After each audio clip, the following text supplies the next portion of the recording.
Can something be worse than a nuclear war? This one has me jumping around in my seat a little. Physicists have managed to dissolve water in an emerald. Think about that, dissolve water.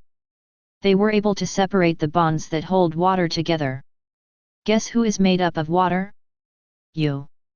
About 65% water. Imagine a weapon the size of a suitcase or the size of an iPod. That could pulse and cause every water molecule to lose its bond. We would just turn into dust. Russian physicists have managed to effectively dissolve water in an emerald, by overriding the hydrogen bonds that usually hold water molecules together. Without the influence of these hydrogen bonds, the water molecules aligned themselves according to the interaction of their positively and negatively charged poles, or dipoles, which is something researchers have been trying to do for years, but have never managed to achieve.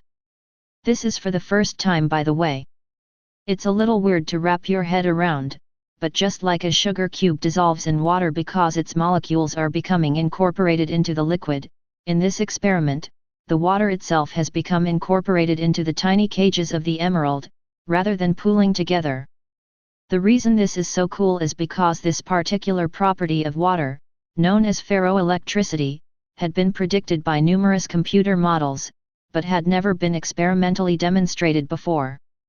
Now that researchers from the Moscow Institute of Physics and Technology have achieved this in the lab, they can use the dissolved water to better understand other mysterious phenomena observed in nature, and the find also lead to more efficient materials.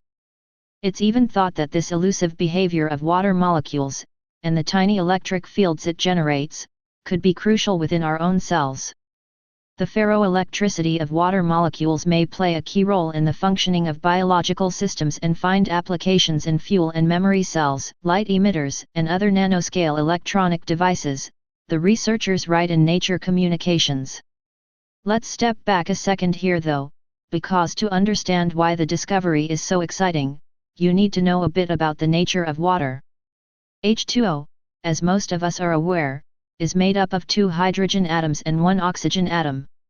The 2 hydrogen atoms are slightly positively charged, and the oxygen atom is slightly negatively charged, and this makes water molecules dipoles. Because water molecules have such strong pull from the negatively charged pole, known as its electric dipole moment, in solid-state physics, you'd expect them to display something called ferroelectricity, which basically means that when a material cools down, all the dipoles will align themselves in an ordered pattern. It's like ferromagnetism, but with electrical charge. But in liquid water, that ferroelectric alignment doesn't occur, because the molecules are located so closely together that they're dominated by short-range hydrogen bonds. Those hydrogen bonds form because the negatively charged oxygen atom of one molecule wants to bond with the positively charged hydrogen of another molecule, and this keeps water molecules constantly disorganized and fluid, and overrides the long-range dipole-dipole forces.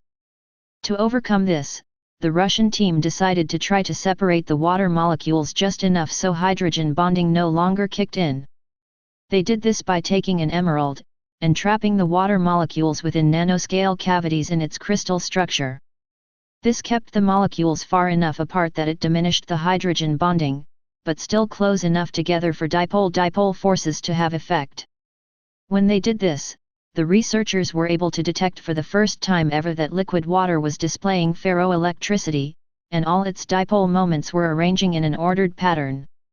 Our team has succeeded in placing water molecules under conditions allowing us to obtain the first ever reliable observations of the alignment of molecular dipoles of water, said lead researcher, Boris Gorshinov.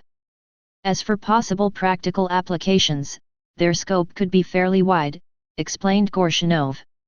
It should be noted that the researchers now have the opportunity to study this phenomenon under the influence of various external factors, and thus advance our understanding of this phenomenon and its role in various systems, including living organisms. This is some pretty intense physics, but it's also a really big moment for our understanding of how water, one of the building blocks of life, functions, and the strange properties it has under certain circumstances. This may have practical applications, as he said, but this is a weapon in the making. Stay paranoid, my friends.